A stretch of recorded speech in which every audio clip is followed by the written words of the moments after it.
श्री कृष्ण कहते हैं कि जीवन में कितना भी कठिन समय और दुख आ जाए कभी उससे भागना मत, क्योंकि जितनी भी कोशिश कर लो मुसीबत आपका पीछा कभी नहीं छोड़ेगी। मुसीबतें तो जीवन का अभिन्न हिस्सा है जो हमें परखती है, सिखाती है और हमें पहले से भी मजबूत बनाती है।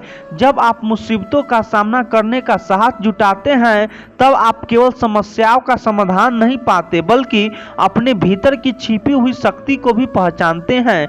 मुश्किलें केवल आपकी परीक्षा नहीं लेती, वे आपको अवसर भी देती है खुद को जानने, अपनी सहन शक्ति को बढ़ाने और अपनी आत्मा की सच्ची ताकत को महसूस करने का, क्योंकि समस्या में ही समाधान होता है। यह एक ऐसा मंत्र है जिसे हम सभी ने कभी न कभी सुना या कहा है, लेकिन क्या यह सच में इतना सरल है? अक्सर लोग समस्याओं के सामने खड़े होकर बस इंतजार करते रहते हैं, उम्मीद करते हैं कि वे समस्याएं खुद ब खुद हल हो जाएंगे। यह सोचना आम है कि समस्या से बचने का सबसे अच्छा तरीका है कि हम केवल इंतजार करें और उम्मीद करें कि सब कुछ ठीक हो जाएगा। लेकिन क्या यह वास्तव में सही है? क्या वाकई मुश्किलों का सामना करना और उनसे निपटना इतना आसान है? इस वीडियो में हम इस सवाल का जवाब तलाशेंगे। हम आपको दिखाएंगे कि समस्या का सामना करने से ही उनका सही समाधान मिलता है।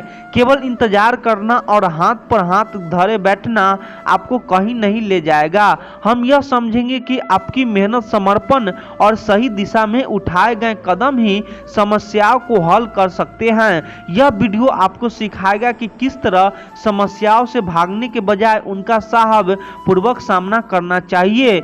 नमस्कार मित्रों, हमारे चैनल युवा इंस्पायर्ड में हार्दिक स्वागत है। हम आपसे निवेदन करते हैं कि वीडियो को अंत तक जरूर देखें। यदि आपको हमारा यह प्रयास पसंद आए तो वीडियो को लाइक करें और नीचे कमेंट में जय श्री राधे कृष्ण लिखें। साथ ही हमारे चैनल को सब्सक्राइब करना ना भूलें और बेल आइकन दबाएं ताकि हमारे हर नए प्रेरणादायक वीडियो की सूचना सबसे पहले आपको मिले। तो चलिए मित्रों, बिना देरी के आगे बढ़ते हैं। बहुत समय पहले की बात है, एक राज्य का राजा बहुत चिंतित था क्योंकि उसकी पत्नी का जन्मदिन नजदीक आ रहा था। यूं ही तो कहने को वो राजा था, लेकिन फिर भी उनके वैवाहिक जीवन में हजारों प्रकार की समस्याएं थी। परंतु राजा जन्मदिन पर अपनी पत्नी को एक ऐसा उपहार देना चाहता था जिससे उनके जीवन में जो दुख है वह कम से कम उस दिन के लिए दूर चला जाए। वह अपनी पत्नी को खुश करना चाहता था, किंतु आपने देखा होगा कि यह कार्य बहुत ही मुश्किल है, क्योंकि हम आज तक किसी को खुश नहीं कर पाए। हम चाहे लाख कोशिश ही क्यों न करें लेकिन हमें कभी भी किसी को खुश नहीं कर पाते, क्योंकि यह खुशी हमारे पास नहीं है और ना ही सामने वाले के पास है। जो हमारे पास ही नहीं वह हम किसी और को कैसे दे सकते हैं? अर्थात अगर आपको किसी दूसरों को खुशी देनी है तो सबसे पहले आपको खुश होना होगा, आपको खुश महसूस करना होगा, अर्थात वह खुशी आपको पास होनी चाहिए, तभी तो आप किसी और को खुश रख सकते हैं। एक दिन राजा ने सभी दरबारियों को दरबार में उपस्थित होने का आदेश दिया और साथ ही सभी मंत्रीगण भी वहां पर उपस्थित थे। तभी राजा ने सभी से सुझाव मांगा कि आखिर वह किस प्रकार अपनी पत्नी को जन्मदिन पर खुश कर सकता है। आखिर वह उन्हें कैसा उपहार दे जिससे राजा की पत्नी खुश हो सके। वहां पर उपस्थित सभी लोग अपने मन की बातें राजा से बताते हैं, परंतु राजा को वहां पर उपस्थित किसी भी व्यक्ति का कोई सुझाव पसंद नहीं आया। एक दिन संध्या के वक्त राजा अपने रास्ते से कहीं जा रहा था, तभी रास्ते में उसने एक बहुत ही सुंदर मूर्ति देखी। वह मूर्ति बहुत ही सुंदर और आकर्षक थी। उसे देखकर ऐसा प्रतीत होता था मानो उस मूर्ति में जान हो। उस मूर्ति को देखकर राजा बहुत प्रसन्न हुआ और वह तुरंत ही मूर्तिकार के पास पहुंचा और राजा उस मूर्तिकार से कहता है, तुम तो बहुत बड़े कलाकार हो, तुम्हारी मूर्तियों में चांद नजर आता है। ऐसा प्रतीत होता है कि तुम्हारी मूर्तियाँ जीवित है। हम तुम्हारी इन मूर्तियों को देखकर बहुत प्रसन्न हैं। हम चाहते हैं कि तुम्हारी सारी मूर्तियाँ हमारे दरबार में शामिल हो। यह सुनकर वह मूर्तिकार बहुत प्रसन्न हुआ, जैसे उसे कोई खजाना मिल गया हो। लेकिन तभी राजा ने उस मूर्तिकार से एक और बात कही, देखो, मैं चाहूँगा कि तुम मेरे दरबार में शामिल हो जाओगे, किंतु उससे पहले तुम्हें हमारे लिए हमारी रानी की ऐसी मूर्ति बनानी होगी जिसे देखकर वह खुश हो जाए और अपने सारे दुख दर्द भूल जाए। और यदि तुम ऐसा न कर सको तो मैं तुम्हारा सिर धड़ से अलग कर दूंगा। राजा के मुख से यह सुनकर मूर्तिकार घबरा गया, उसके पसीने छूट गया। वह राजा को माना भी कैसा करे, इसलिए उसने न चाहते हुए भी राजा को स्वीकृति दे दी। राजा उस मूर्तिकार की बात सुनकर बहुत प्रसन्न हुआ और वह वापस में महल लौट गया। लेकिन उधर दूसरी तरफ जो मूर्तिकार अब तक बहुत प्रसन्न था, जो अपने मन से मूर्तियों बनाया करता था, जो हमेशा खुश रहता था, अब वह दुखी हो गया था। वह गहरे दुख में चला गया था। वह डर के कारण रानी की मूर्तियों बनाना शुरू करता है, परंतु जो भी मूर्ति बनाता था उस मूर्ति को देखकर ऐसा प्रतीत होता था मानो वह मूर्ति बहुत दुखी है, उसे किसी प्रकार का कोई दुख है। एक के बाद एक उसने कई मूर्तियों बना डाली, परंतु कोई भी मूर्ति ऐसी नहीं थी जिसे देखकर कोई भी खुश हो सके, जिसे देखकर यह प्रतीत हो कि मानो उस मूर्ति में जान है और वह मूर्ति देखकर कोई सिर्फ अपना दुख भूल जाए। और यह इस कारण हो रहा था क्योंकि मूर्तिकार भीतर से बहुत दुखी था, जो उसकी मूर्तियों के रूप में साफ और स्पष्ट नजर आ रहा था। राजा ने उस मूर्ति को 1 सप्ताह का समय दिया था, किंतु 4 दिन तो उसने यूं ही व्यर्थ कर दिए। अब उसके पास केवल 3 दिन का ही समय बचा था, जिसके बारे में सोच सोचकर उस मूर्तिकार का गला सूखा जा रहा था। डर के कारण अब उसके हाथ और पैर भी काम करना बंद कर चुके थे। उसके हाथ से हथौड़े और छेनी तक की नहीं चल रही थी और उसे अपना भविष्य नजर आ रहा था। उसे नजर आ रहा था कि राजा उसे मृत्यु दंड दे रहा है, उसके बाद उसके परिवार का क्या होगा, उसके परिवार को कौन संभालेगा। यह सोच सोचकर उस मूर्तिकार का मन बैठ जा रहा था। तभी उसने एक योजना बनाई। वह अपने परिवार को साथ लेकर रात ही में गांव छोड़कर चला जाएगा। यह सोचकर वह तुरंत घर लौटा। उसने सारा सामान बांधा, अपनी पत्नी और अपने बच्चों को भी तैयार किया। वह जैसे ही घर से निकलने वाला था कि तभी उसने देखा कि राजा के सिपाही वहां पर तैनात है। यह देखकर वह मूर्तिकार और भी घबरा गया। वह समझ नहीं पा रहा था कि क्या करें। यदि वह यहाँ से भागने की कोशिश करता है और पकड़ा जाता है तो राजा उसके साथ साथ उसके परिवार को भी मृत्यु दंड दे देंगे। वह कुछ समझ नहीं पा रहा था। तभी वह जमीन पर बैठ गया और रोने लगा और अपनी पत्नी से कहता है, अब से तुम्हें बच्चों का ख्याल रखना होगा। मेरा और तुम्हारा साथ यहीं तक था, क्योंकि राजा ने जिस प्रकार की मूर्ति कहा है मुझे आदेश दिया है, मैं उस प्रकार की मूर्ति नहीं बना पा रहा, जिस कारण राजा मुझे मृत्यु दंड दे देंगे। वह मेरा सिर धड़ से अलग कर देंगे और उसके बाद तो तुम्हें ही बच्चों का ख्याल रखना होगा। इतना कहकर वह जोर जोर से फुट फुट कर रोने लगा।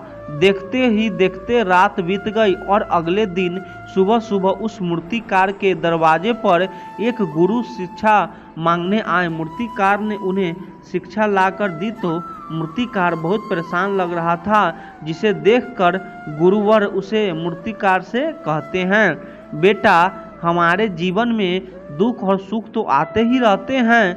हमारे जीवन में दुख और समस्या तो होते ही है, किंतु इन सभी दुख और समस्याओं का समाधान और निवारण भी होता है। परंतु हम केवल दुख और समस्या ही देखते हैं। उन दुख और समस्याओं के छिपे निवारण और समाधान को हम कभी नहीं देख पाते। यदि तुम ध्यान से देखोगे तो हर समस्या का समाधान है और हर दुख का निवारण भी है। मैं यही अच्छी तरह से जानता हूँ कि तुम यहाँ से अपनी पत्नी और बच्चों को लेकर भाग जाना चाहते थे, किंतु ऐसा हो नहीं सका। उस मूर्तिकार ने जब गुरु के मुख से यह बातें सुनी तो वह उनके चरणों में जा गिरा और हाथ जोड़कर उन गुरुवर से कहता है, हे गुरुवर, आप ही बताएं मैं क्या करूं। राजा ने मुझे मूर्ति बनाने का आदेश दिया है, किंतु मैं चाहकर भी मूर्ति नहीं बना पा रहा, और यदि मैंने मूर्ति नहीं बनाई तो राजा मुझे मृत्यु दंड दे देंगे, और उसके बाद मेरे परिवार का क्या होगा, उनका ख्याल कौन रखेगा। तभी गुरुवर उस मूर्तिकार से कहते हैं, बेटा, आंख बंद कर लेने से कुछ नहीं होने वाला, क्योंकि दुख और समस्याएं तो वहीं की वहीं खड़ी रहती है। ध्यान देने और कर्म करने से सब कुछ बदल जाता है। तुम केवल आंखों बंद करके यह सोचोगे कि तुम्हारी समस्या चली जाएगी, तो ऐसा कभी नहीं होगा। इतना कहकर उन गुरुवर ने उस मूर्तिकार के कानों में कुछ कहा और उसके बाद वह वहां से चले गए। उन गुरुवर के वहां से चले जाने के बाद वह मूर्तिकार महल गया, जिससे देखकर राजा उस मूर्तिकार से कहता है, लगता है तुमने समय से पहले ही एक अद्भुत मूर्ति तैयार कर ली है। बताओ वह मूर्ति कहाँ है, मैं भी उसे देखना चाहता हूँ।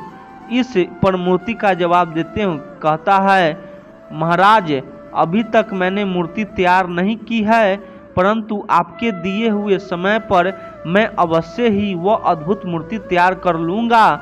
लेकिन उससे पहले मेरा एक बार महारानी से मिलना बहुत आवश्यक है, अन्यथा वह अद्भुत मूर्ति तैयार नहीं हो पाएगी। राजा ने उसे मूर्तिकार की सारी बातें ध्यान पूर्वक सुनी और उसके बाद राजा ने मूर्तिकार को महारानी से मिलवाया। मूर्तिकार महारानी से मिलाने के बाद महारानी से प्रसन्न करते हुए कहता है, महारानी जी, किसी भी औरत के जीवन का सबसे बड़ा दुख क्या हो सकता है। इस पर महारानी जवाब देते हुए उस मूर्तिकार से कहते हैं, किसी औरत का मानव बन पाना उसका सबसे बड़ा दुख है। तभी वह मूर्तिकार महारानी से एक और प्रश्न करते हुए कहता है, महारानी जी, किसी औरत के जीवन का सबसे बड़ा सुख क्या है। महारानी उस मूर्तिकार के इस प्रश्न का जवाब देते हुए कहती है, किसी भी औरत के जीवन का सबसे बड़ा सुख उसके पति और उसके बच्चों का उसके पास होना है।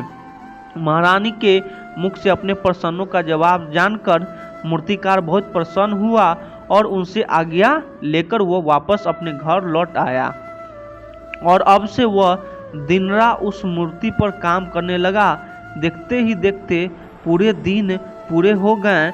आखिरकार रानी के जन्म दिवस वाले दिन वह मूर्तिकार उस मूर्ति को लेकर राजमहल पहुंचता है, लेकिन अब राजा के मन में यह बेचैनी थी कि पता नहीं उस मूर्तिकार ने आखिर कैसी मूर्ति बनाई होगी। पता नहीं वह मूर्ति महारानी को पसंद आएगी भी या नहीं। इस प्रकार के कई प्रश्न राजा के मन में चल रहे थे। राजा के मन की बेचैनी लगातार बढ़ती ही जा रही थी, लेकिन उधर दूसरी तरफ राजा को उस मूर्ति पर पूर्ण विश्वास भी था, क्योंकि राजा ने पहले ही उस मूर्तिकार का हाथों की कला देखी हुई थी। इसीलिए एक तरफ उनके मन में यह भी विचार चल रहे थे कि उस मूर्तिकार ने जरूर ही अद्भुत मूर्ति बनाई होगी। वह मूर्ति सफ़ेद कपड़ों से ढकी हुई थी। तभी राजा ने उसे मूर्ति की ओर इशारा करते हुए रानी से कहा, यह आपका जन्म दिवस का तोहफा है, इसे कबूल करें। उसके बाद रानी ने अपने हाथों से उस मूर्ति से वह कपड़ा हटाया और उस मूर्ति को देखते ही रानी की आंखों से आंसू बहने लगे, और यह देखकर राजा को ऐसा प्रतीत हुआ कि मानो रानी को यह मूर्ति पसंद नहीं आई। इसलिए राजा ने तुरंत ही क्रोधित होकर अपने सिपाहियों को आदेश दिया और उस मूर्तिकार को बंदी बनवा लिया। लेकिन तभी महारानी राजा से कहती है, रुकिए, इस मूर्तिकार ने तो मेरा दुख और सुख एक ही मूर्ति में निकाल दिया है। इस मूर्ति में मेरे पति मेरे साथ है और मेरे हाथ में मेरा बच्चा है। इससे सुंदर मूर्ति मैंने आज तक नहीं देखी है। यह बहुत ही लाजवाब है, अद्भुत है। इसे सुंदर तोहफा मेरे लिए और कोई नहीं हो सकता है। काश ऐसे मेरे जीवन में वास्तव में हो जाए। मेरे पति भी मेरे साथ हो और मेरे हाथों में मेरा बच्चा हो। महारानी की यह सारी बातें सुनकर और मूर्ति को देखकर राजा को अपनी गलती का एहसास हुआ। राजा अपनी प्रजा और अपने साम्राज्य की देखरेख में इतना व्यस्त रहता था कि वह कभी अपनी पत्नी को समय नहीं दे पाता था, जिस कारण राजा की आंखों में आंसू बहने लगे और दरबार में उपस्थित सभी लोगों को वह मूर्ति देखकर हैरान थे। आज तक किसी ने भी ऐसी सुंदर और जीवित मूर्ति नहीं देखी थी जिसमें सुख और दुख एक ही साथ नजर आ रहे हो। उसके बाद उस राजा ने उस मूर्तिकार को रिहा करवाया और उसे ढेर इनाम दिए। श्री कृष्ण कहते हैं, जिस प्रकार अग्नि में तप कर सोना शुद्ध होता है, उसी प्रकार जीवन की पीड़ा में तप कर आत्मा शुद्ध होती है। जो दुख तुम्हें आज तोड़ रहा है, वही कल तुम एक अटूट शक्ति देगा। अब जरा इस बात को गहराई से समझते हैं। जब अर्जुन युद्ध भूमि से खड़ा था, तब उसका मन विचलित था। वह अपने से सगे संबंधियों को सामने देखकर डर गया था, भगवान में बह गया था। तब भी श्री कृष्ण ने कहा, हे प्रातः, यह जो तुम अनुभव कर रहे हो, यह मोह है, कमजोरी, और यह कमजोरी तुम्हें तुम्हारे धर्म से रोक रही है। और तब उन्होंने अर्जुन को बताया कि जो तुम्हें कठिन लग रहा है, वही तुम श्रेष्ठ बना सकते हैं, बशर्ते तुम उससे भागो नहीं। जीवन भी ऐसा ही युद्ध है, जहाँ तकलीफें आती है, किसी की मौत, किसी का साथ छूट जाना, आर्थिक कठिनाई, बीमारी, धोखा, अकेलापन, यह सब उस युद्ध भूमि के जैसे हैं, जहाँ हम खड़े होते हैं और जैसे ही डमडमगाते हैं, हमारे भीतर एक प्रश्न उठाता है, क्यों? पर श्री कृष्ण का संदेश यह है कि तुम्हें अपनी पीड़ा से लड़ना है, उसे समझकर स्वीकार करके और उसके पार जाकर। कभी आपने देखा है बारिश में भीगती हुई मिट्टी को? वो मिट्टी जो पहले धूल थी, बारिश की मार से गोली हो जाती है, फिर कीचड़ बनती है, और फिर जब उस पर बीज गिरता है तो उसमें जीवन फूट पड़ता है। यही तो जीवन का रहस्य है, दर्द, गीलापन, गिरना और फिर एक नई शुरुआत। अब सोचो, जब हम किसी गहरे दुख से गुजरते हैं, मान लीजिए किसी ने दिल तोड़ दिया, किसी अपने साथ छोड़ दिया, या जिंदगी ने वह नहीं दिया उसकी हमने उम्मीद की थी, तो क्या हम वही खत्म हो जाते हैं? नहीं, हम रोते हैं, टूटते हैं, लेकिन धीरे धीरे हम महसूस करते हैं कि हमने कुछ सीखा। किसी पर आंख बंद कर भरोसा नहीं करना, खुद को समय देना, और सबसे अहम खुद से प्यार करना। दुनिया में जितने भी महान लोग हुए हैं, वह सब किसी न किसी दर्द से गुजर चुके हैं। राम को वनवास मिला, कृष्ण को अपना पूरा जीवन रणभूमियों में गुजारना पड़ा, बुद्ध को महलों से निकलकर दर दर के भटकना पड़ा। इन सब भीतर को जो चमक थी, वह उनकी तकलीफों की तपन से निकली थी। एक गहरी चोट हमें दुनिया से नहीं, खुद से जोड़ती है। हम खुद से सवाल करते हैं, रातों को नींद नहीं आती, हम खुद से बातें करने लगते हैं, और तब एक नया रिश्ता बनता है अपने आप से। और जब कोई इंसान खुद से जुड़ जाता है, तब वह दुनिया की कोई भी चोट सह सकता है। और यही श्री कृष्ण का संदेश है। जो भी तुम्हें भीतर से तोड़ रहा है, वह तुम्हें नया बना रहा है। जब अर्जुन ने अपना गांडीव उठा लिया, तो वह अर्जुन को नहीं था जो शुरुआत में था। वह अब श्री कृष्ण के ज्ञान से मजबूत हो चुका था। उसके भीतर युद्ध नहीं था, शांति थी, और बाहर युद्ध था, लेकिन अब वह लड़ सकता था, बिना डरे, बिना डगमगाए। तो जब अगली बार जीवन तुम्हें रुलाए, तो यह मत कहना, क्यों मेरे साथ बिलख रहा है। हे कृष्ण, मुझे समझ आ रहा है, आप मुझे मजबूत बना रहे हैं और मैं तैयार हूँ। श्री कृष्ण कहते हैं जो व्यक्ति सदा मुस्कुराता है वह जरूरी नहीं है कि सदा सुखी हो। उसकी मुस्कान एक कवच हो सकती है जिसके पीछे वह अपने दुखों को छुपाए बैठा हो।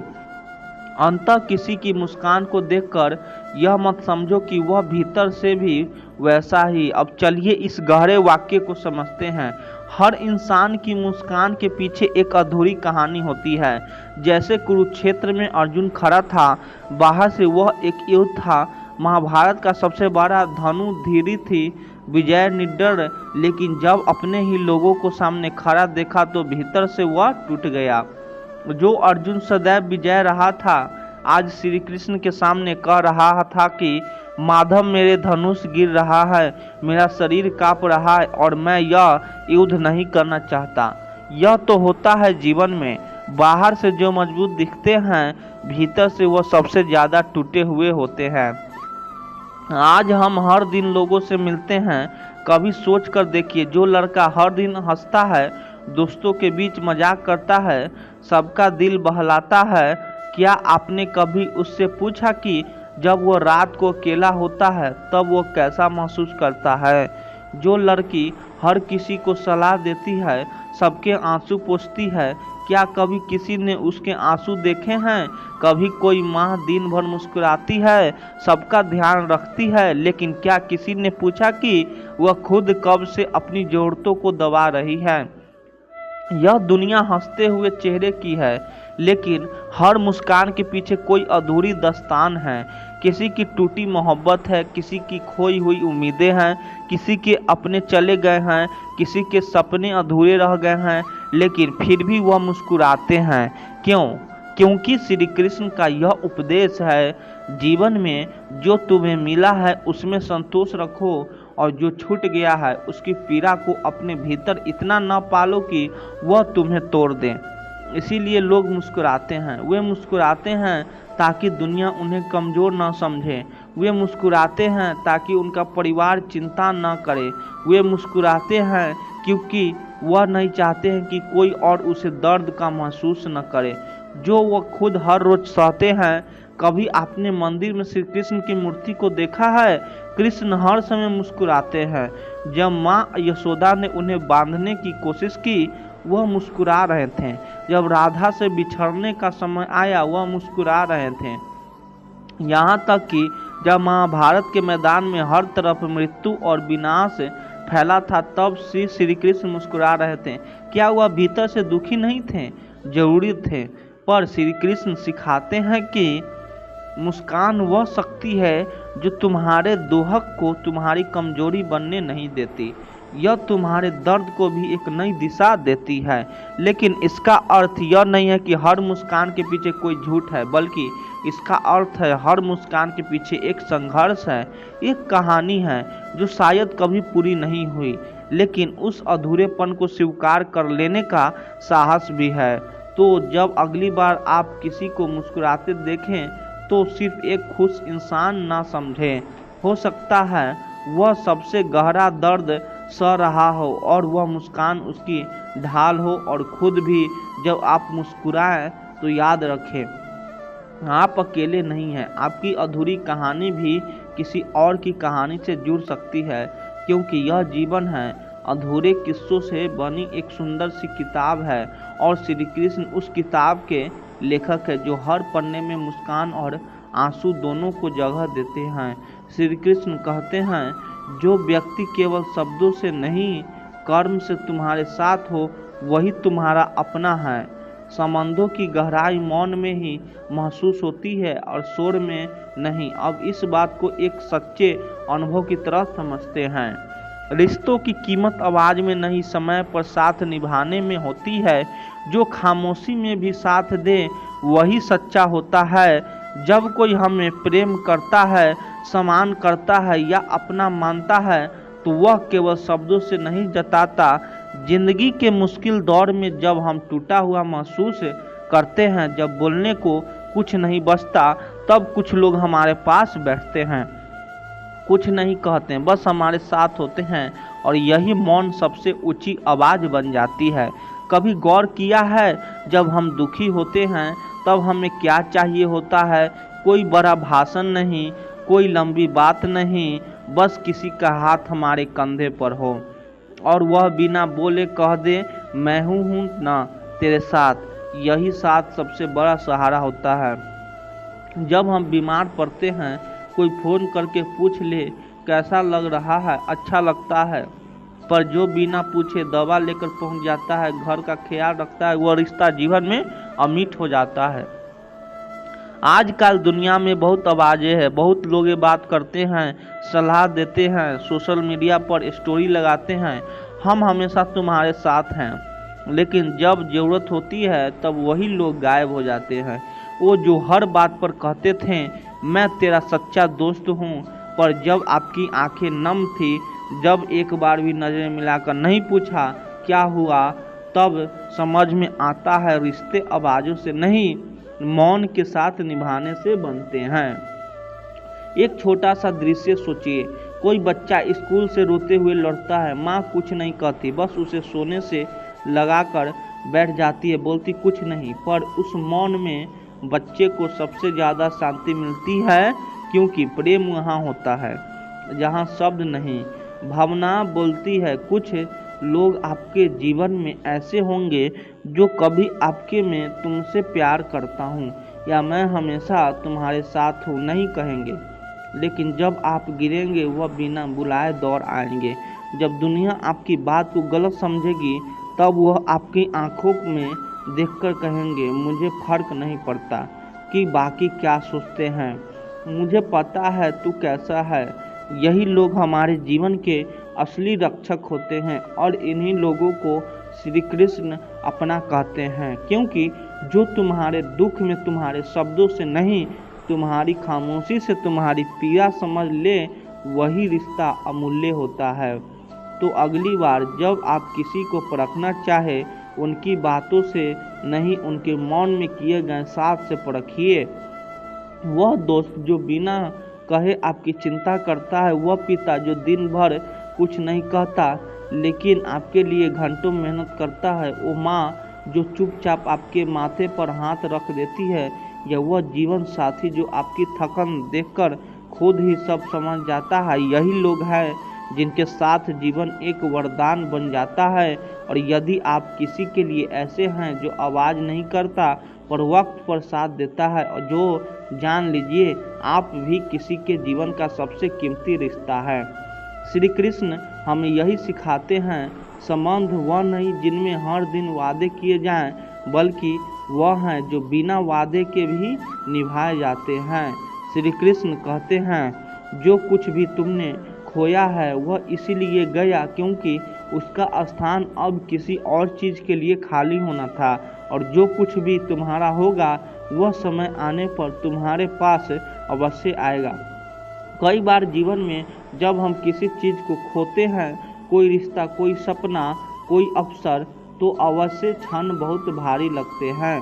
ऐसा महसूस होता है जैसे हमारे जीवन में कुछ बहुत महत्वपूर्ण चला गया हो और अब कुछ भी पहले जैसा नहीं रह पाएगा। लेकिन जरा रुक कर सोचिए, क्या ऐसा नहीं हुआ है कि कुछ खोने के बाद ही कुछ नया, कुछ बेहतर आपके जीवन में आया? हम मनुष्य आदतों के गुलाम हैं। जो हमारे पास होता है हम उसे अपनी पहचान का हिस्सा बना लेते हैं, फिर चाहे वह एक रिश्ता हो, कोई नौकरी हो या कोई सपना, हम उससे चिपक जाते हैं और जब वह छूटता है तो हमें लगता है जैसे जीवन ही बिखर गया हो। लेकिन सच्चाई यह है कि जब तक कोई पुरानी चीज़ हमारे जीवन से जाती नहीं, तब तक नई चीज़ के लिए जगह नहीं बनती। जैसे किसी बगीचे में अगर कोई पुराना मुरझाया हुआ पौधा जगह घर बैठे तो वहाँ एक नया ताज़ा पौधा कैसे लगेगा? जमीन को खाली करना पड़ेगा, पुराने को विदा करना होगा, तभी नया जीवन अंकुरित हो पाएगा। उसी तरह कभी हम किसी से बहुत प्यार करते हैं लेकिन वह साथ नहीं निभा पाता, बहुत दुख होता है। पर फिर जब कोई ऐसा व्यक्ति आता है जो आपको आपके हर दर्द के साथ स्वीकार करता है, तब समझ में आता है कि जो चल गया वह जरूरी था, ताकि आप उस इंसान से मिल सकें जो सच में आपके साथ चल सके। आपने कभी गौर किया है कि जब कोई बच्चा खिलौना टूट जाने पर बहुत रोता है तो माता पिता थोड़ी देर बाद एक और अच्छा खिलौना लाते हैं, पर अगर बच्चा उस टूटे हुए खिलौने की हो पकड़ बैठ रहता है तो नया खिलौना कभी उसकी खुशी नहीं बन पाता। हम भी कई बार वैसा ही करते हैं। जीवन से जो चला गया उसे कस कर पकड़े रहते हैं, उसे छोड़ते नहीं, और इस चिपके रहने की आदत की वजह से हम उस जगह को खाली नहीं कर पाते जहां नियति ने हमारे लिए कुछ और सुंदर, कुछ और सच्चा रखा होता है। हर खोई चीज़ अपने पीछे खालीपन छोड़ जाती है, और वह खालीपन कुछ समय के लिए कष्टदायक होता है, पर वह खालीपन ही जीवन को फिर से भरने का निमंत्रण होता है। वह शून्य ही सबसे बड़ी शुरुआत होती है। यह बात प्रेम में भी लागू होती है, करियर में भी, जीवन की हर दिशा में। कभी आपने अपने जीवन में कुछ ऐसा खोया है जो आपको बहुत प्रिय था, लेकिन बाद में महसूस हुआ कि उसके जाने के बाद ही आपको खुद को पहचानने का अवसर मिला है। यही जीवन का क्रम है। विनाश के बाद ही सृजन होता है, पतझड़ आता है ताकि नई पत्तियां उग सके, अंधेरी रात आती है ताकि सुबह का सूरज अपना प्रकाश फैला सके, और टूटे हुए ख्याल इसीलिए बिखरते हैं ताकि आप इन्हें नई तरह से गढ़ सके। इसीलिए जब भी कुछ खो जाए, कोई रिश्ता, कोई सपना, कोई इंसान, कोई पहचान, तो रोइए मत, रुकिए मत, पूछिए खुद से, क्या इस खाली जगह में अब कोई नई शुरुआत जन्म ले रही है? क्योंकि जीवन कभी आपको खाली नहीं छोड़ता। वह जो लेता है बदले में कुछ और देता है। शर्तें बस इतनी है कि आप पुराना जाने देने की हिम्मत रखते हैं। यही हिम्मत आपको उस दरवाजे तक ले जाएगी जहां नई शुरुआत आपका इंतजार कर रहा होती है। और जब आप पीछे मुड़कर देखेंगे तो आप मुस्कुरा कर कहेंगे, जो खो गया वो जरूरी था, क्योंकि उसने मुझे यहाँ तक लाया। हर इंसान की जिंदगी में कुछ मोड़ ऐसे आते हैं जहाँ सब कुछ खोया खोया सा लगता है, लेकिन वही मोड़ अक्सर सबसे खूबसूरत शुरुआत का कारण बनते हैं, जहाँ से इंसान खुद को नया रूप देता है। किसी भी मंजिल तक पहुँचने से पहले रास्ते मुश्किल लगते हैं, लेकिन जब दिल में भरोसा हो और आंखों में अपने सपनों की चमक, तब वही रास्ते आपको वहाँ ले जाते हैं जहाँ आप होना चाहते हैं। तकलीफों हमारे जीवन में इसीलिए नहीं आती कि हम टूट जाएं, बल्कि इसलिए आती है ताकि हम अपनी असली ताकत को पहचान सकें और अपने आप को निखार सकें। दूसरों क्या सोचता है यह ज़्यादा मायने नहीं रखता।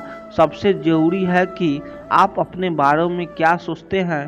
जब तक आत्मविश्वास अंदर है तब तक कोई भी बाहर से आपको नहीं गिरा सकता। वक्त चाहे जितना भी बुरा हो वह हमेशा बदलता है। ज़रूरत सिर्फ इस बात की होती है कि हम उस वक्त में अपने आप को खोने का ना दें, बल्कि उस वक्त को समझें, जिए और उससे सीखें। कभी कभी दूसरों से दूर जाना ही सबसे ज़रूरी होता है, क्योंकि तभी हम अपनी सच्ची आवाज़ को सुन पाते हैं जो भीड़ में दब गई थी। सच्ची प्रेरणा किताबों या भाषाओं से नहीं मिलती, वह मिलती है एक कठोर, एक असफलता और एक खामोश आंसू से, जो भीतर से इंसान को बदल देता है। हर एक सपना जो तुमने देखा है वह तुम्हें सुनकर आया है। उसे साकार करने की जिम्मेदारी तुम्हारी है, किसी और की नहीं।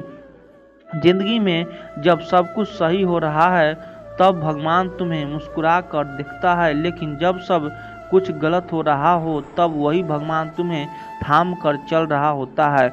जब तुम्हारे अपने ही तुम्हें नहीं समझते तब यह मत भूलो कि तुम्हारे भीतर एक ऐसा इंसान छुपा है जो वक्त आने पर पूरी दुनिया को बदल सकता है। कई बार हमें वही चीज़ सबसे ज़्यादा सिखाती है जिसे हम सबसे ज़्यादा खोने से डरते हैं। डर के आगे सिर्फ हार नहीं, कई बार पूरा जीवन बदलने वाला सबक होता है। जो इंसान अपने घावों को गर्व से दिखा सकता है वही बताता है कि उसने तकलीफ़ों को कैसा जीता है। जख्म कभी कमजोरी नहीं होते, वह तो हमारी कहानियों के सबसे मजबूत किरदार होती है। कभी कभी हालात तुम्हें ज़बरदस्ती मोड़ पर लाकर खड़ा कर देते हैं और वहीं से तुम्हारा असली सफ़र शुरू होता है, जहां तुम चुनते हो कि डरना है या उड़ना है। ज़िंदगी की सबसे बड़ी जीत वही नहीं होती जो दुनिया देखती है, बल्कि वह होती है जब तुम खुद को टूटने से बचा लेते हो बिना किसी को बताए। जो लोग चुप रहते हैं उन्हें कमज़ोर मत समझो, उनकी खामोशी के पीछे एक तूफान होता है जो सही वक्त पर सब कुछ बदल सकता है। हर इंसान की कहानी में कुछ ऐसे पन्ने होते हैं जो वह किसी को नहीं दिखाता, लेकिन वह पन्ने उसकी आत्मा को सबसे ज़्यादा मजबूत बनाते हैं। सपनों के पीछे भागना आसान नहीं होता, लेकिन जब एक सपना पूरा होता है तो उस एक पल के लिए सारी तकलीफ़ें सच्ची लगने लगती है। कुछ रिश्ते हमें तोड़ देते हैं, लेकिन वही टूटन हमें खुद से जोड़ देती है, और तब हम समझ पाते हैं कि असली रिश्ता तो खुद से ही था। कभी कभी किसी का साथ छूट जाना भी ज़रूरी होता है, क्योंकि जब हम खुद को खोते हैं तभी खुद को पाने की शुरुआत होती है। हर वो चीज़ जो तुम्हें कमज़ोर बनाती है एक दिन तुम्हारी सबसे बड़ी ताकत बन सकती है, अगर तुम उसे सपना गुरूर बनाना सीख लो। जब कोई रास्ता नहीं दिखता तब भीतर की आवाज़ सबसे ज़्यादा बोलती है। अगर उस आवाज़ पर विश्वास कर लिया जाए तो अंधेरे में भी मंजिल का रास्ता मिल जाता है। जिंदगी की हर ठोकर में एक छुपा हुआ इशारा होता है, यह बताने के लिए कि शायद अब वक्त आ गया है खुद को बदलने का, कुछ नया शुरू करने का। कभी किसी को मत बताओ कि तुम तकलीफ़ों में हो, बस मुस्कुरा कर चलो, क्योंकि यही वो हिम्मत है जो तुम्हें दूसरों से अलग पहचान देती है। वो लोग जो तुम्हारे सपनों का मजाक उड़ाते हैं असल में तुम्हारी उड़ान से डरते हैं, इसीलिए उन्हें जवाब देने के लिए उड़ो, बोलने के लिए नहीं। कोई भी रात इतनी लंबी नहीं होती कि सुबह न आए, और कोई भी दुख इतना गहरा नहीं होता कि उसमें से नई रोशनी ना फूटे। बस हिम्मत रखना जरूरी है। वो जो आज तुम्हें कमज़ोर समझते हैं एक दिन तुम्हारे संघर्षों की कहानी सुनाया करेंगे, इसीलिए खुद पर भरोसा रखना कभी मत छोड़ो। हर इंसान के अंदर एक सूरज छुपा होता है जो तब निकलता है जब हर दिशा में अंधेरा घेर लेता है। जिंदगी से शिकावा करने से अच्छा है उस तकलीफ को ताकत बना लेना, क्योंकि शिकावा करने वाले ठहर जाते हैं और ताकत बनाने वाले चल पड़ते हैं। श्री कृष्ण कहते हैं हर कर्म एक बीज की तरह है जो समय के साथ अपना फल अवश्य देता है, चाहे वह अच्छा हो या बुरा कर्म। यह स्वभाव यही है कि वह अपने समय पर प्रभाव दिखाता है। इसे समझने के लिए एक बीज और उसके बढ़ने की प्रक्रिया को देखें। जब हम धरती में बीज डालते हैं तो वह तुरंत पेड़ या फल नहीं बनता, पहले वह मिट्टी से दबा रहता है, फिर धीरे धीरे उसमें अंकुर फूटता है। यह प्रक्रिया धीमी और अदृश्य होती है, लेकिन निरंतर चलती रहती है। ठीक उसी तरह हमारे कर्म भी अदृश्य रूप से अपना प्रभाव बनाते रहते हैं। अगर आपने कोई नेक काम किया है, जैसे किसी की मदद की, किसी दुखी व्यक्ति को सहारा दिया या अपने परिवार और समाज के प्रति अपनी जिम्मेदारी निभाई, तो वह कर्म एक सकारात्मक बीज की तरह है। यह बीज समय के साथ ऐसा पेड़ बनता है जो आपको सुख, शांति और संतोष के फल देता है। लेकिन अगर आपके कर्म बुरे हैं, जैसे किसी को धोखा देना, झूठ बोलना या किसी का दिल दुखाना, तो वह भी एक बीज है। यह बीज के साथ नकारात्मक परिणामों के रूप में उभरता है। यह परिणाम आपकी जिंदगी में समस्याओं, कष्टों और असंतोष के रूप में प्रकट हो सकता है। अब सवाल यह उठता है कि यह बीज फल देगा। यह निर्भर करता है कि बीज किस मिट्टी से पड़ा है। यदि आप अपने अच्छे कर्मों को धैर्य, विश्वास और सच्चाई की मिट्टी में बोते हैं तो वह जल्दी और मजबूत परिणाम देगा। पर यदि आप अपने बुरे कर्मों को समय समय पर सही करने की कोशिश करते हैं तो उनके प्रभाव को भी कम किया जा सकता है। आइए इसे एक कहानी से समझते हैं। एक किसान ने अपने खेत में 2 बीज बोए। एक बीज अच्छा और स्वस्थ था, जबकि दूसरा खराब और सड़ा हुआ। किसान ने दोनों बीजों को एक जैसा पानी और खाद दिया, लेकिन जब फसल का समय आया तो वह अच्छा बीज हरा भरा पेड़ बन गया और स्वादिष्ट फल दिए। वह सड़ा हुआ बीज उगते ही सूख गया और जमीन पर गिर गया। यह दिखाता है कि कर्म का स्वभाव ऐसा है कि वह अपने बीज की गुणवत्ता के अनुसार ही फल देता है। इसीलिए हमें अपने कर्मों को सोच समझकर करना चाहिए। हर काम एक बीज है जिसे हम अपनी जिंदगी के खेत में बो रहे हैं। यदि हम चाहते हैं कि हमारा जीवन सुखमय और शांति से भरा हो तो नेक और सच्चे कर्म करने चाहिए। याद रखें, कर्म का फल निश्चित है, यह समय के साथ आता है पर हमेशा न्यायपूर्ण होता है। तो अगली बार जब आप कोई काम करें तो सोच कि आप कौन सा बीज बो रहे हैं।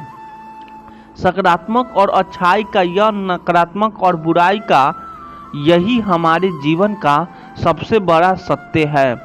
श्री कृष्ण कहते हैं, समय का चक्र अनवरत चलता रहता है। जो कर्म हम करते हैं वह इस चक्र में गुम नहीं होता, बल्कि समय आने पर अपना हिसाब चुका है।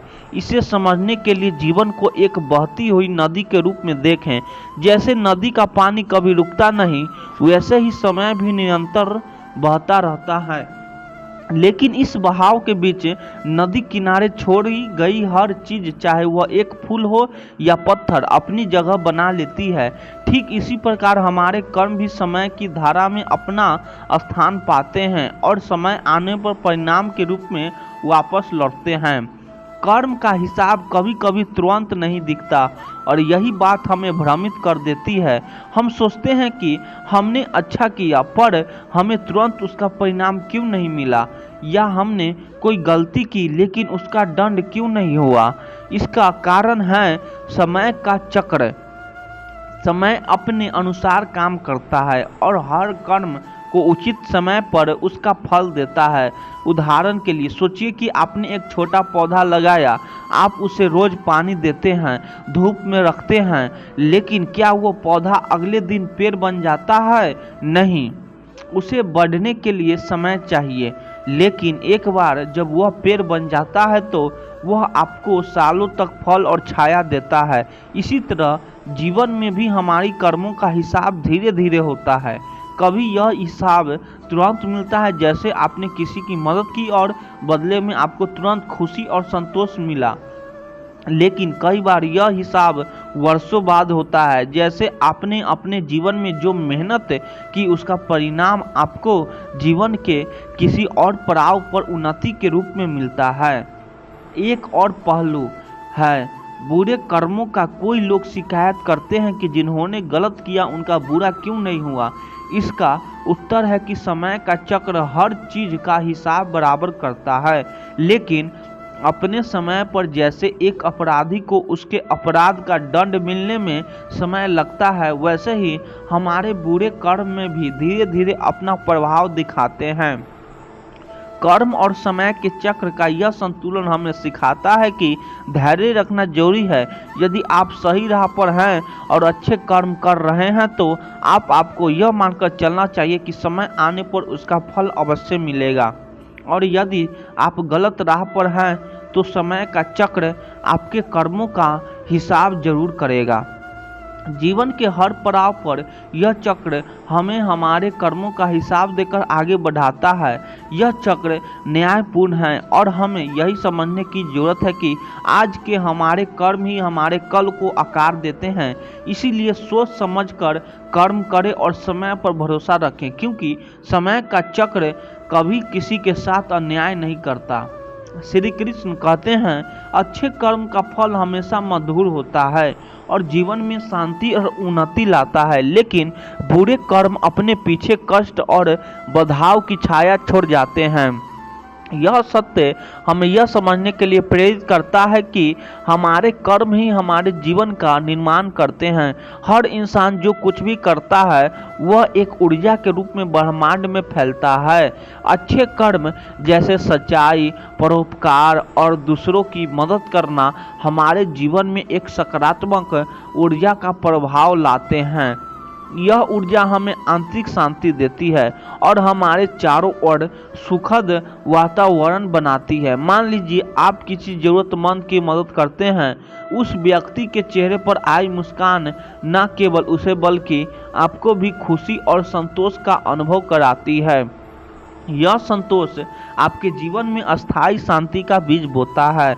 अच्छे कर्म केवल भावनात्मक शांति ही नहीं बल्कि भौतिक उन्नति भी लाते हैं। एक किसान की ही देख लीजिए, जब वह मेहनत और ईमानदारी से अपने खेत में काम करता तो उसे एक अच्छी फसल मिलती है। यह फसल न केवल उसकी मेहनत का फल है बल्कि उसके जीवन को सुखद और समृद्धि बनाती है।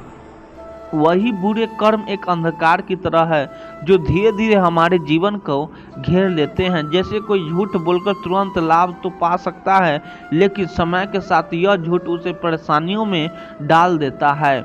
एक व्यापारी जो धोखाधड़ी करता है वह शुरुआत में धन कमा सकता है, लेकिन धीरे धीरे उसका विश्वास खत्म हो जाता है और उसकी प्रतिष्ठा पर बुरा असर पड़ता है।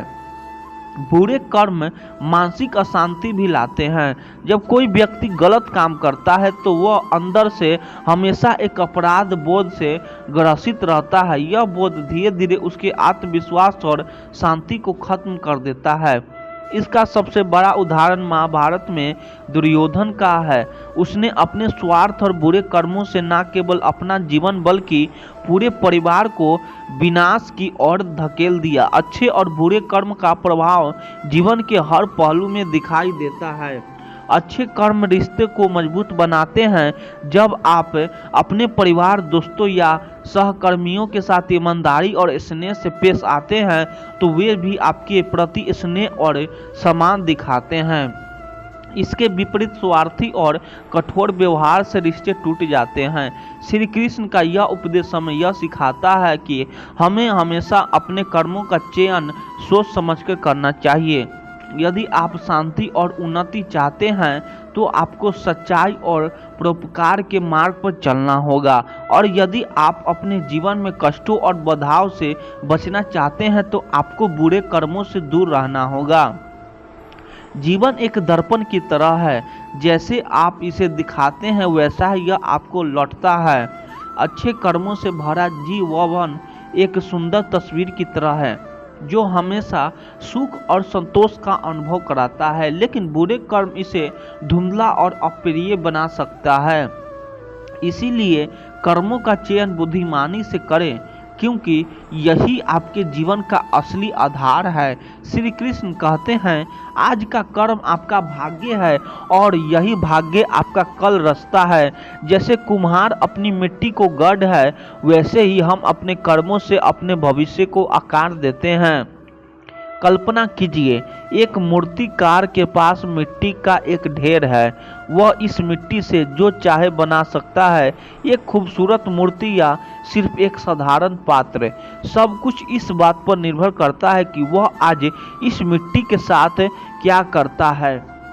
यदि वह मेहनत, ध्यान और रचनात्मकता से इसे गढ़ता है तो वह एक उत्कृष्ट कृति बनाएगा, लेकिन अगर वह लापरवाही से काम करे तो यह मिट्टी उसकी क्षमता खो देगी।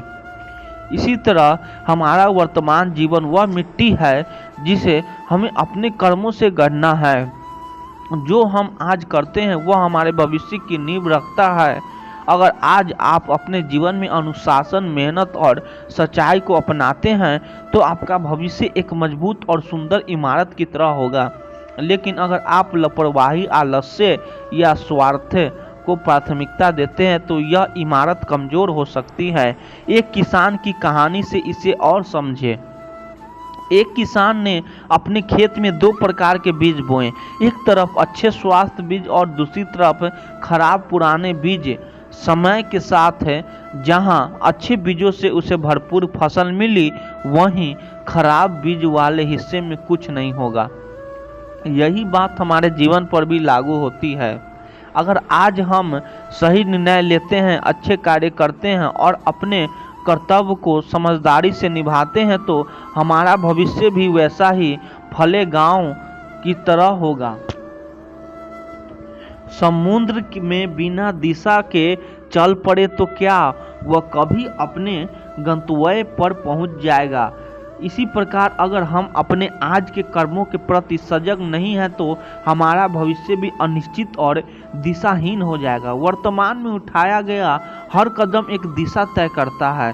यह कदम चाहे बड़ा हो या छोटा, श्री कृष्ण का यह ज्ञान केवल कर्म और फल के सिद्धांत तक सीमित नहीं है, यह हमें यह भी सिखाता है कि हर पल हमारे पास अवसर है। मान लीजिए आपने आज तक गलतियां की है, लेकिन यदि आप अभी से अपने कर्म सुधार ले तो आपका भविष्य बेहतर हो सकता है। जैसे कोई कलाकार अगर शुरुआत में चित्र बिगाड़ दे लेकिन बाद में उसे सुधार ले तो वह भी एक खूबसूरत कृति बना सकता है। इसीलिए वर्तमान को हल्के में लेना हमारी सबसे बड़ी भूल हो सकती है। आज जो मेहनत, जो प्रयास और जो सच्चाई आप अपने जीवन में लाते हैं वही आपका कल बनाएगा। यह एक बोझ नहीं बल्कि एक अद्भुत अवसर है अपने भविष्य को वैसा बनाने का जैसा आप चाहते हैं। याद रखें, जैसे बहते पानी में हर बूंद समुद्र तक पहुंचने का रास्ता बनाती है, वैसे ही हमारे आज के कर्म भविष्य की दिशा तय करते हैं। हर क्षण, हर निर्णय और हर प्रयास का महत्व है। श्री कृष्ण हमें यही सिखाते हैं कि हर कर्म को उसके अंजाम की भावना से करना चाहिए, क्योंकि यही वह बीज है जिससे हमारा जीवन वृक्ष बनेगा। श्री कृष्ण कहते हैं, नियति कर्मों का यही परिणाम है। हमारा हर अनुभव, सुख हो या दुख, हमारे पूर्व जन्म और वर्तमान के कर्मों का प्रतिबिंब है। यह संबंध समझने के लिए हमें यह जानना होगा कि कर्म और नियत एक दूसरे से कितने गहराई से जुड़े हुए हैं। कल्पना कीजिए, आप एक शांत झील में पत्थर फेंकते हैं, उस पत्थर से जो तरंगे उठती है वे दूर तक फैलती है और हर दिशा में अपना असर छोड़ देती है। कर्म भी ऐसा ही है। आज जो कर्म आप करते हैं वह ब्रह्मांड में तरंगों की तरह फैलता है और किसी न किसी रूप में आपके जीवन में वापस लौटता है। यही लौटता है जो तरंगे आपकी नियत का कारण करती है। नियत का विचार अक्सर लोगों का यह सोचने पर मजबूर करता है कि यह पूर्व निर्धारित है, लेकिन श्री कृष्ण स्पष्ट करते हैं कि नियति हमारे कर्मों से ही बनती है। यह वह आईना है जो हमारे अच्छे और बुरे कर्मों को साफ साफ दिखाती है। यदि आप सच्चाई, दया और परिश्रम को अपने जीवन में अपनाते हैं तो आपकी नियत भी इन्हीं गुणों से आलोकित होगी। लेकिन यदि आप छल और क्रोध और स्वार्थी को अपने कर्मों का आधार बनाते हैं तो यही दोष आपकी नियति को घेर लेंगे। एक राजा की कहानी इसे और स्पष्ट करती है। एक समय की बात है, एक राजा ने अपने राज्य में दया और न्याय का मार्ग अपनाया। उसने अपने लोगों की भलाई के लिए काम किया, उनकी समस्या सुलझा और कभी किसी के साथ अन्याय नहीं किया। समय के साथ उसका राज्य समृद्धि और शांतिपूर्ण बन गया। यह उसकी नियति थी जिसे उसने अपने कर्मों से गढ़ा था। दूसरी ओर एक लालची राजा ने अपने प्रजा को शोषण किया, उनके अधिकार छीना और अपने स्वार्थी को प्राथमिकता दी। उसका राज्य विद्रोह और विनाश से भर गया। यह भी उसकी नियति थी जो उसके बुरे कर्मों का परिणाम थी। यह समझना महत्वपूर्ण है कि कर्म और नियति का संबंध अस्थायी और अटल है। हमारे कर्म वह बीज है जो हमारे नियत के वृक्ष को उगाते हैं। यदि बीज अच्छा होगा तो वृक्ष हरा भरा होगा, यदि बीज खराब होगा तो वृक्ष सूखा और फलहीन होगा। कर्म का प्रभाव न केवल भौतिक बल्कि मानसिक और आध्यात्मिक रूप से भी हमारी नियति का आकार देता है। अगर हम अपने जीवन में दूसरों की मदद करते हैं तो इसका असर न केवल हमारे रिश्तों पर बल्कि हमारी आंतरिक शांति और संतोष पर भी पड़ता है। इसी प्रकार यदि हम किसी का दिल दुखाते हैं या किसी का बुरा करते हैं तो यह हमारे मन और आत्मा को अशांत कर देता है। यही अशांति हमारी नियति का हिस्सा बन जाती है। श्री कृष्ण का यह उपदेश हमें अपने कर्मों के प्रति सतर्क रहने की प्रेरणा देता है। नियति को दोष देने के बजाय हमें अपने कर्मों को सुधारने पर ध्यान देना चाहिए, क्योंकि हमारे पास हर पल यह मौका है कि हम अपने कर्मों के माध्यम से अपनी नियति को बेहतर बना सके। याद रखें, नियति कोई अजनबी शक्ति नहीं है, यह वही है जो हमने अपने कर्मों से रचा है। जैसे एक कलाकार अपने चित्र में रंग भरता है, वैसे ही हम अपने कर्मों से अपनी नियति को रंगते हैं। इसीलिए हर कर्म सोच समझकर करें, क्योंकि यही आपके जीवन का भविष्य तय करेगा। श्री कृष्ण कहते हैं कर्म 3 प्रकार के होते हैं, प्रारब्ध, संचित और क्रिय। माना यह कर्म जीवन के ताने बाने के बनाते हैं। हर व्यक्ति का जीवन इन्हीं कर्मों के सिद्धांत पर आधारित होता है। यह जानना बेहद जरूरी है कि यह 3 प्रकार के कर्म कैसे हमारे जीवन को प्रभावित करता है और कैसे हम इनके माध्यम से नियति को समझ सकते हैं। कर्म वह है जो हमारे पूर्व जन्म या अतीत के कर्मों का फल है और वर्तमान में हमें अनुभव हो रहा है। इन्हें समझने के लिए एक नदी का उदाहरण ले। जब नदी बहना शुरू करती है तो उसका रास्ता पहले तय होता है। आप उसे बदल नहीं सकते, लेकिन आप उसके साथ चल सकते हैं। प्रारब्ध कर्म को ऐसे समझा जा सकता है जैसे आपने बीते समय में एक बीज बोया और अब वह पेड़ बनकर आपके सामने खड़ा है। उसके फल चाहे मीठे हो या खट्टे, आपको उन्हें स्वीकार करना ही होगा। मान लीजिए कोई व्यक्ति आज गरीबी से जूझ रहा है। यह संभव है कि उसने पिछले जन्म या अतीत में दूसरों की संपत्ति को नुकसान पहुंचाया हो। प्रारब्ध कर्म का फल निश्चित है। जैसे धनुष से छोड़ा हुआ तीर वापस नहीं लौट सकता, वैसे ही प्रारब्ध कर्म का फल हमें भोगना ही पड़ता है। लेकिन श्री कृष्ण यह भी कहते हैं कि यह हमारी सोच और सहन शक्ति पर निर्भर करता है कि हम इन फलों का सामना कैसे करते हैं। संचित कर्म हमारे द्वारा किए गए वे कर्म हैं जिनका फल अभी प्राप्त नहीं हुआ है। इसे आप एक बैंक खाता समझ सकते हैं जिसमें हर अच्छे या बुरे कर्मों का जमा किया जाता है। समय आने पर यह कर्म फल देते हैं। उदाहरण के लिए, यदि आपने अपने जीवन में दूसरों की भलाई के लिए कार्य किए हैं तो यह संचित कर्म आपको भविष्य में सुख और उन्नति प्रदान करेंगे। लेकिन अगर आपने किसी के साथ अन्याय किया है या बुरे कार्य किए हैं तो यही संचित कर्म आपको भविष्य में कष्ट देंगे। संचित कर्म यह बताते हैं कि कर्म कभी व्यर्थ नहीं जाते। हर छोटा बड़ा कार्य जो हम करते हैं उसका हिसाब ब्रह्मांड के पास रहता है। यह कर्म किसी न किसी रूप में हमारे जीवन को प्रभावित करते हैं। संचित कर्म हमें यह भी सिखाते हैं कि यदि हम आज अच्छे कर्म करते हैं तो हम अपने संचित दोषों को संतुलित कर सकते हैं। क्रियमान कर्म वह कर्म है जो हम इस समय कर रहे हैं। यह सबसे महत्वपूर्ण है क्योंकि यही हम हमारे जीवन का वर्तमान और भविष्य तय करता है। इसे समझने के लिए एक किसान का उदाहरण लें। किसान वर्तमान में जो बीज बोता है उसी से उसकी फसल तय होती है। अगर वह मेहनत से काम करता है और वह सही बीज का चुनाव करता है तो उसकी फसल अच्छी होगी। लेकिन यदि वह लापरवाही से काम करेगा तो नतीजे भी उसी के अनुसार होंगे। आज हमारे पास यह शक्ति है कि हम अपने क्रियमान कर्मों से अपने प्रारब्ध और चित्त कर्मों को प्रभावित कर सकते हैं।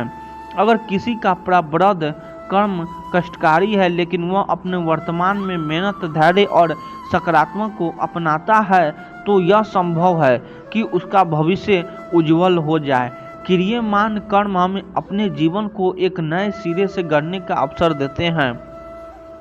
श्री कृष्ण गीता में कहते हैं कि यह तीनों कर्म मिलकर हमारी नियति का निर्माण करते हैं। प्रारब्ध हमें यह सिखाता है कि जो हो रहा है उसे स्वीकार करें। संचित हमें यह बताता है कि हमारे हर कर्म का परिणाम है और क्रियमान हमें यह अवसर देता है कि हम अपने भविष्य को बेहतर बना सके। इसे एक दीपक की तरह समझिए। प्रारब्ध वह तेल है जो पहले से भरा गया है। संचित वह तेल है जो भविष्य में दीपक में डाला जाएगा और क्रियमान वह लौ है जो अब भी जल रही है। यदि लौ को सही दिशा में जलाया जाए तो दीपक का प्रकाश लंबे समय तक रहेगा। इसीलिए यह वह है कि हम अपने हर कर्म के प्रति सजग रहें। हर पल, हर निर्णय यह तय करता है कि हमारा भविष्य कैसा होगा। कर्म केवल हमारा कर्तव्य नहीं है, यह हमारा अस्तित्व है।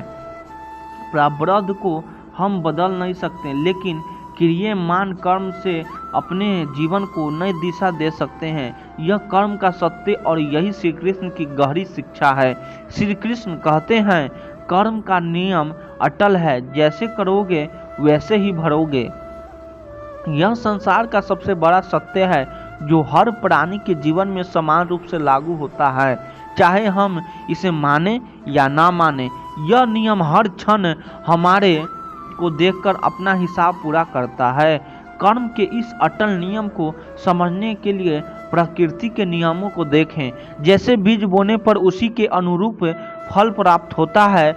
आम का बीज बोएंगे तो आम ही मिलेगा, बबूल का बीज बोएंगे तो कांटे ही मिलेंगे। ठीक वैसे ही हमारे कर्म भी हमारे जीवन में वैसा ही परिणाम लाते हैं। यदि हम दूसरों के साथ दया, प्रेम और सहयोग से व्यवहार करते हैं तो यह गुण हमारे जीवन में लौटकर सुख और शांति के रूप में आते हैं। लेकिन यदि हमारे व्यवहार क्रूरता, ईर्ष्या और स्वार्थ से भरा हुआ है तो जीवन में कष्ट, दुख और बाधाएं निश्चित है। इस नियम का अटल होना हमें यह भी सिखाता है कि किसी को दोष देने के बजाय हमें अपने कर्मों की ओर देखना चाहिए। जब हम अपने जीवन में कठिनाइयाँ या असफलता का सामना करते हैं तो यह केवल हमारे कर्मों का परिणाम होता है।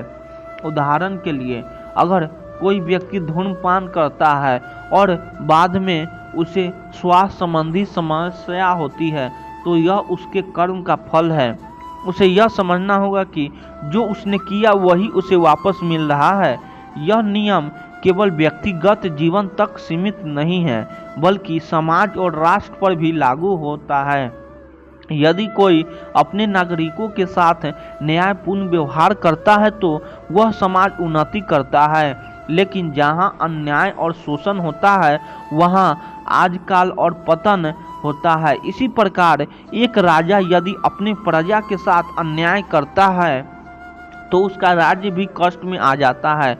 इतिहास इस बात का साक्षी है कि जो भी शासक अत्याचार करता है उसका पतन निश्चित होता है।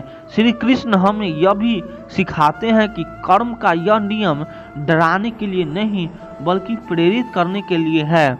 यह हमें याद दिलाता है कि हमारे हर कार्य का परिणाम हमारे ही हाथ में है। यदि हम आज अपने कर्मों को सही दिशा में ले जाएं तो हमारे भविष्य उज्जवल होगा। जीवन में कई बार ऐसा होता है कि हम अपने कर्मों के परिणाम तुरंत नहीं देख पाते, लेकिन यह समझना जरूरी है कि समय आने पर हर कर्म का फल मिलता है। जैसे कोई किसान जब बीज बोता है तो उसे तुरंत फसल नहीं मिलती, उसे प्रतीक्षा करनी पड़ती है। समय आने पर ही फसल उगती है और उसने मेहनत का फल मिलता है। ठीक वैसे ही हमारे कर्म भी समय की कसौटी पर खरे उतरते हैं। अच्छा या बुरा जो कुछ भी हम करते हैं वह कभी व्यर्थ नहीं जाता। इसीलिए श्री कृष्ण कहते हैं कि हम अपने कर्मों के प्रति सजग रहना चाहिए। कर्म का नियम अटल है और यह हमें हमारे कार्यों को जिम्मेदारी लेना सिखाता है। यह नियम हमें यह भी दिलाता है कि हमारे जीवन में जो कुछ भी होता है वह केवल हमारे ही कर्मों का परिणाम है। जब हम इसे समझते हैं तो हम अपने जीवन के हर पल की और अधिक मूल्यवान बना सकते हैं। जैसे करोगे वैसा भरोगे, यह वाक्य केवल एक कथन नहीं बल्कि एक जीवन मंत्र है। इसे आत्मसात करें और अपने हर कर्म को सोच समझकर करें। यही जीवन को सफल और सुखमय बनाने का मार्ग है। श्री कृष्ण कहते हैं, कर्म का फल धैर्य और समय के साथ मिलता है। इसका परिणाम अचानक नहीं होता। जीवन में यह सच्चाई हमें बार बार महसूस होती है, पर अक्सर हम इस जल्दी भूल जाते हैं। हम अपने जीवन में जो कुछ भी करते हैं उसके परिणाम को तुरंत देखना चाहते हैं, लेकिन यह जीवन की गति के खिलाफ है। वास्तविकता यह है कि कर्म का फल धैर्य और समय के साथ मिलता है, और जब हम उसे समझ लेते हैं तो हमारे जीवन का दृष्टिकोण पूरी तरह से बदल जाता है। कल्पना कीजिए कि आप एक कलाकार हैं और आपने एक खूबसूरत चित्र बनाना शुरू किया। अच्छे वीडियो लगे तो चैनल को सब्सक्राइब कर दीजिए, आप लोग सपोर्ट करिए, धन्यवाद। अच्छे वीडियो लगे तो चैनल को सब्सक्राइब कर दीजिए, आप लोग सपोर्ट करिए, धन्यवाद।